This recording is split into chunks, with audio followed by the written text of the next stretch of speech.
three, four, one, two, three. No good enough. Namaste and hey guys, I hope you all are doing well and your preparation for the scholarship is also going well.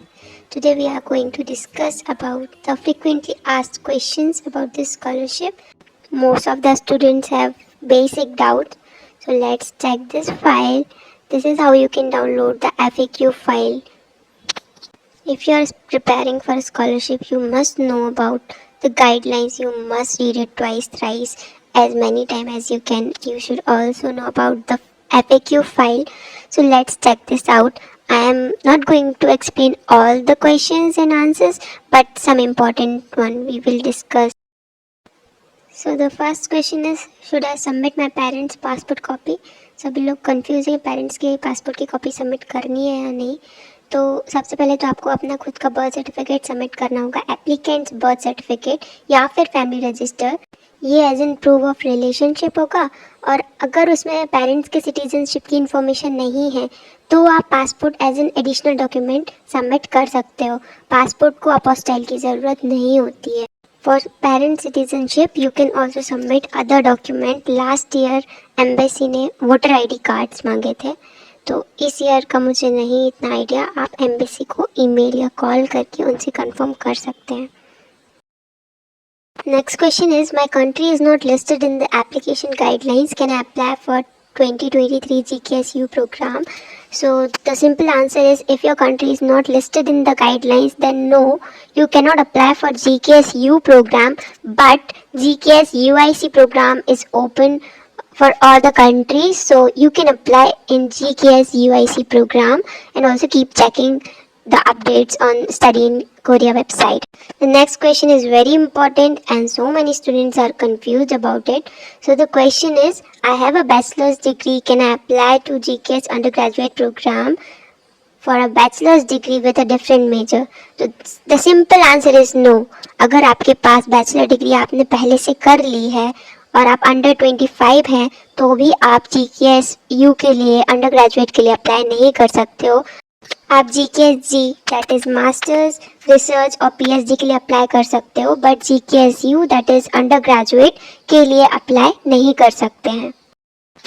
Next is, I am planning to graduate from a high school in early March, may I apply for 2023 GKS U programme? इसका simple सा answer है, अगर आप scholarship में select हो जाते हैं तो आपको February 28, 2023 तक अपने सारे ओरिजिनल डॉक्यूमेंट अपोस्टाइल करा के सबमिट करने होंगे, जिसमें ग्रेजुएशन सर्टिफिकेट भी होगा, मार्कशीट्स भी होंगी. अगर आप एक्सपेक्टेड सर्टिफिकेट के साथ अप्लाई कर रहे हो तो आप इस बात का ध्यान रखें, डेट्स का ध्यान रखें. Next, it takes 1 year in my country to get a diploma after my graduation. Can I apply with provisional graduation certificate? So yes, आप provisional certificate के साथ अप्लाई कर सकते हैं, बट जैसा गाइडलाइंस में लिखा है, प्रोविजनल सर्टिफिकेट में ग्रेजुएशन की डेट लिखी होनी चाहिए. Provisional certificate without graduation date will not be considered as a certificate of expected graduation. अगर उस पर नहीं लिखी है डेट तो उसको कंसिडर नहीं किया जाएगा. Next and very confused question is, my CGPA is below 80%, am I eligible to apply for the program? ये गाइडलाइंस में ही लिखा है, you are eligible to apply. आप कर सकते हैं अगर आपके 80% से कम है, पर आपको इसके लिए एक सर्टिफिकेट, ऑफिशियल सर्टिफिकेट जो आपकी स्कूल या यूनिवर्सिटी प्रोवाइड करेगी, देना होगा. अगर आप अपने क्लास के 20% टॉप स्टूडेंट्स में से हैं तो आप अपनी यूनिवर्सिटी और स्कूल से रिक्वेस्ट कर सकते हैं कि आपके लिए एक सर्टिफिकेट प्रोवाइड करा दें, ऑफिशियल सर्टिफिकेट. तो आप इस सर्टिफिकेट को यूज़ कर सकते हैं. बहुत सारे स्टूडेंट इस बात से कंफ्यूज है कि उनको अपनी क्लास में टॉप 20 में आना है तभी ये सर्टिफिकेट मिलेगा. नहीं, इस सर्टिफिकेट का मतलब ये है कि आपको अपनी क्लास के जितने भी टोटल स्टूडेंट्स हैं उनका जो भी 20% है उनमें आना चाहिए आपकी रैंक. इसको मैं एक सिंपल एग्जांपल से समझाती हूँ. अगर आपकी क्लास में सपोज़ 200 स्टूडेंट्स हैं तो 200 का जो 20% होगा वो होगा 40. तो आपको 40 की रैंक में आना है, मतलब टॉप 40 स्टूडेंट्स में आपकी रैंक होना चाहिए. इसका मैं एक और एग्जांपल देती हूँ। सपोज़ आपकी क्लास में 40 स्टूडेंट हैं, टोटल 40 स्टूडेंट्स हैं, तो 40 स्टूडेंट्स का 20% होगा 8। इसका मतलब ये है आपकी रैंक टॉप 8 स्टूडेंट्स में आना चाहिए। आई होप आपको ये डाउट क्लियर हो गया होगा। जो गाइडलाइंस में लिखा है मैं उसी को एक्सप्लेन कर रही हूँ। ये इसी में मेंशन है, मैं इसको फिर से रीड कर देती हूँ ताकि कोई कंफ्यूजन ना रहे। You are eligible to apply if you are ranked within top 20% of your class. If your score percentile is below 80%, along with your original transcript, please submit an official certificate or a letter from your school, university that your grade stands within the top 20% of your class.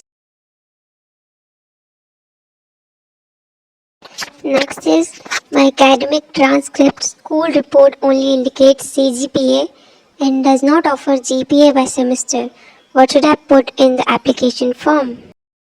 अगर आपके academic transcript या school report में सिर्फ CGPA दिया है, CGPA मतलब overall grade, overall marks दिए हुए हैं, और GPA पर सेमेस्टर या पर ईयर नहीं दिया है, तो GPA फिल करना है या नहीं।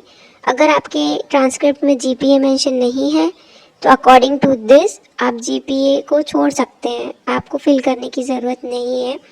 पर CGPA फिल करना इम्पॉर्टेंट है, आपको CGPA ऑल ओवर मार्क्स को फिल करना है। You must put your CGPA or at least a score percentile of the entire curriculum period. Means आपको एक स्कोर परसेंटाइल या CGPA फिल करना है। अगर आपकी ट्रांसक्रिप्ट में आपका परसेंटाइल मेंशन नहीं है तो GKS गाइडलाइंस में आपको एक कन्वर्जन टेबल मिल जाएगी 100 स्केल पर, तो आप उसको देखकर अपना परसेंटाइल लिख सकते हैं।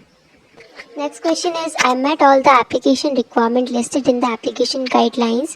Does this mean that I am qualified to apply to all GKS partner universities? Question ये है कि अगर आपने GKS की जो application guidelines है उसके अकॉर्डिंग सारी रिक्वायरमेंट पूरी कर ली है तो क्या आप किसी भी यूनिवर्सिटी में अप्लाई कर सकते हैं जो GKS के साथ पार्टनर यूनिवर्सिटी है?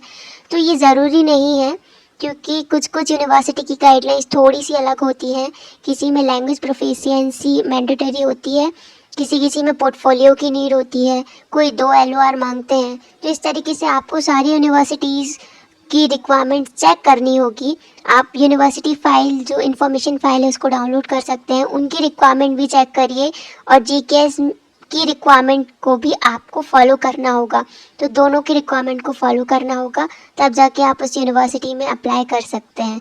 और अगर एम्बेसी से अप्लाई कर रहे हैं तो एम्बेसी किसी एम्बेसी की भी अलग रिक्वायरमेंट्स होती है, तो एम्बेसी की रिक्वायरमेंट भी देखिए। अगर आपको यूनिवर्सिटी इन्फॉर्मेशन फाइल एक्सट्रैक्ट करने में कोई प्रॉब्लम हो रही है तो एक सिंपल सा वीडियो इसी चैनल पर डला हुआ है, आप उसको देख सकते हैं।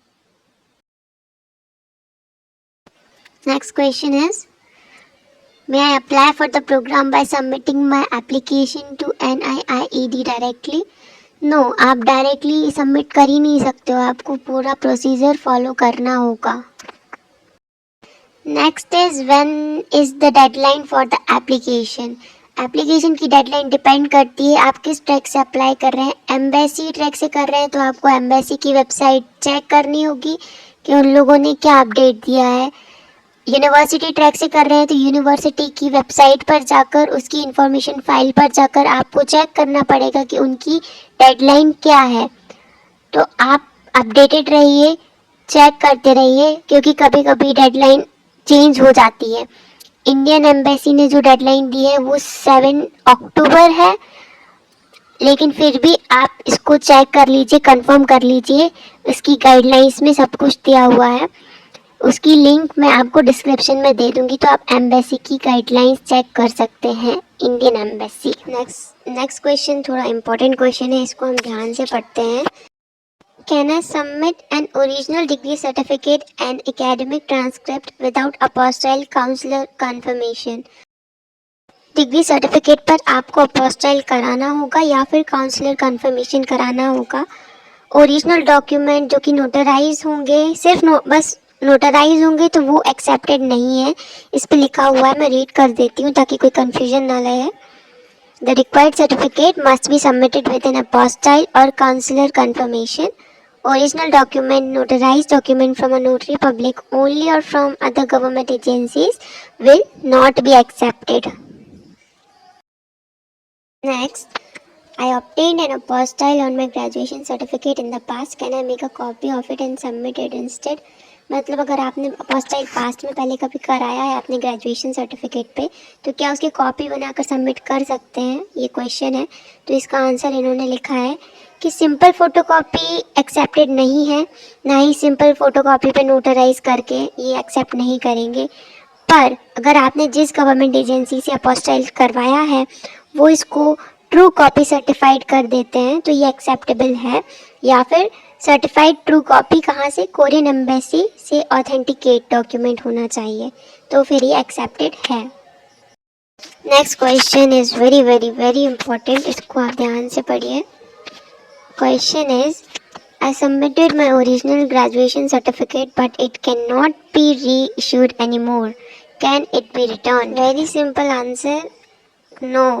NIIAD कोई भी डॉक्यूमेंट रिटर्न नहीं करेगी, तो ओरिजिनल भेजने की गलती बिल्कुल मत करिए। जिस डॉक्यूमेंट को NIIAD ने ओरिजिनल मांगा है उसको आप अपॉस्टाइल करा कर भेजिए। प्लीज़ गलती से भी ओरिजिनल डॉक्यूमेंट मत भेज देना, वरना आपको अपना ओरिजिनल वापस कभी भी नहीं मिलेगा। एक बार और रिपीट करती हूँ, ओरिजिनल डॉक्यूमेंट नहीं भेजना है। Next question is, can I submit my graduation certificate that was apostille this year? मतलब अगर आपने इसी ईयर अपने ग्रेजुएशन सर्टिफिकेट को अपॉस्टाइल कराया है तो आप उसको क्या भेज सकते हैं? तो इसमें जो लिखा है मैं बताती हूँ। अगर डॉक्यूमेंट पर एक्सपायरी डेट लिखी हुई है तो वो एक्सपायरी डेट के अकॉर्डिंग कंसिडर करेंगे डॉक्यूमेंट को। अगर कोई स्पेसिफिक डेट मेंशन नहीं है तो डॉक्यूमेंट की जो ऑथेंटिकेशन डेट होगी वो अगर 2 साल के अंदर है तो वो उसको एक्सेप्ट करेंगे। इसी गाइडलाइंस में लिखा हुआ है, तो ये आप फिर से कंफर्म कर सकते हैं। चाहे तो आप NIIAD को ईमेल कर सकते हैं। अगर आपको कोई भी डाउट है तो आप ईमेल करके, कॉल करके उनसे कंफर्म प्लीज़ ज़रूर कर लीजिए। Next question is about recommendation letter. तो हम ये किससे ले सकते हैं? रिकमेंडेशन लेटर आपको उनसे लेना है जो आपकी एबिलिटीज़ को अच्छे से डिस्क्राइब कर सके। रिकमेंडेशन लेटर आप अपने हाई स्कूल टीचर, प्रिंसिपल या चेयर ऑफ योर डिपार्टमेंट और हेड ऑफ योर डिपार्टमेंट से ले सकते हैं। रिकमेंडेशन लेटर 1 साल से पुराना नहीं होना चाहिए। Next question is, I am planning to apply through a university track, can I submit my application to multiple universities? मतलब आप यूनिवर्सिटी ट्रैक से अप्लाई कर रहे हैं, क्या आप मल्टीपल यूनिवर्सिटीज़ में एक साथ अप्लाई कर सकते हैं? तो इसका आंसर है, यूनिवर्सिटी ट्रैक में आप एक यूनिवर्सिटी में एक ही डिपार्टमेंट में अप्लाई कर सकते हैं। और अगर ये पाया गया कि आपने 2 से ज़्यादा यूनिवर्सिटीज़ में एक साथ अप्लाई किया है तो आपकी एप्लीकेशन कैंसिल हो जाएगी। मैं एक बार इसको रीड करती हूँ, आप ध्यान से सुनिए। University track applicant can only apply to 1 university and 1 department if an applicant is found to have applied to more than 2 universities, her application documents will be excluded from the next round of evaluation. This question is related to Korean language proficiency. Question is it mandatory for all GK scholar to pass at least level 3 in topic after 1 year of Korean language program? मतलब 1 साल के Korean language program के बाद topic level 3 होना चाहिए या उससे कम भी चलेगा? तो इसका आंसर है, जीके स्कॉलर के पास कम से कम टॉपिक लेवल 3 होना ही चाहिए कोरियन लैंग्वेज प्रोग्राम के बाद। कुछ यूनिवर्सिटीज़ टॉपिक लेवल 4 भी मांगती हैं और उससे ज़्यादा भी। तो आपको ये सब चेक करना है एप्लीकेशन से पहले। आपको यूनिवर्सिटी की फ़ाइल में जाना है और उसकी फ़ाइल में चेक करना है कि आप जिस कोर्स के लिए अप्लाई कर रहे हो उसमें वो कितना टॉपिक लेवल मांग रहे हैं। अगर 1 साल कोरियन लैंग्वेज ट्रेनिंग के बाद आपका उतना टॉपिक लेवल नहीं होगा तो आपको वहाँ पे डिग्री में एडमिशन नहीं मिलेगा। आपको इस बात का खास ध्यान रखना है। एक बात और मैं इसमें ऐड करूँगी बहुत सारे स्टूडेंट कंफ्यूज होते हैं कि क्या टॉपिक लेवल 3 उनको एप्लीकेशन के समय देना है। तो इसका आंसर है टॉपिक जो भी लेवल दिया है यूनिवर्सिटी फाइल में वो आपको 1 साल की कोरियन लैंग्वेज जो प्रोग्राम होगा उसके बाद अटेंड करना है। मीन्स डिग्री को स्टार्ट करने से पहले आपके पास उतना टॉपिक लेवल होना चाहिए जितना यूनिवर्सिटी ने रिक्वायरमेंट में मेंशन किया है। अगर उतना टॉपिक लेवल नहीं होगा तो आपको डिग्री में एडमिशन नहीं मिलेगा। Last question for the video is, may I change my final university choice during my Korean language program or during a degree program? क्या आप अपनी कोरियन लैंग्वेज प्रोग्राम के बाद यूनिवर्सिटी चेंज कर सकते हैं? तो नहीं। जिस यूनिवर्सिटी का नेम आपने एप्लीकेशन फॉर्म में फिल किया होगा, जिस एप्लीकेशन फॉर्म से अप्लाई किया है उसी यूनिवर्सिटी में आपको पढ़ना होगा, आप चेंज नहीं कर सकते हैं। That's it for today's video. अगर कोई भी डाउट हो तो आप यूनिवर्सिटी को ईमेल कर सकते हैं। एम्बेसी ट्रैक से अप्लाई कर रहे हैं तो एम्बेसी को ईमेल कर सकते हैं। Let's help each other. All the best fighting.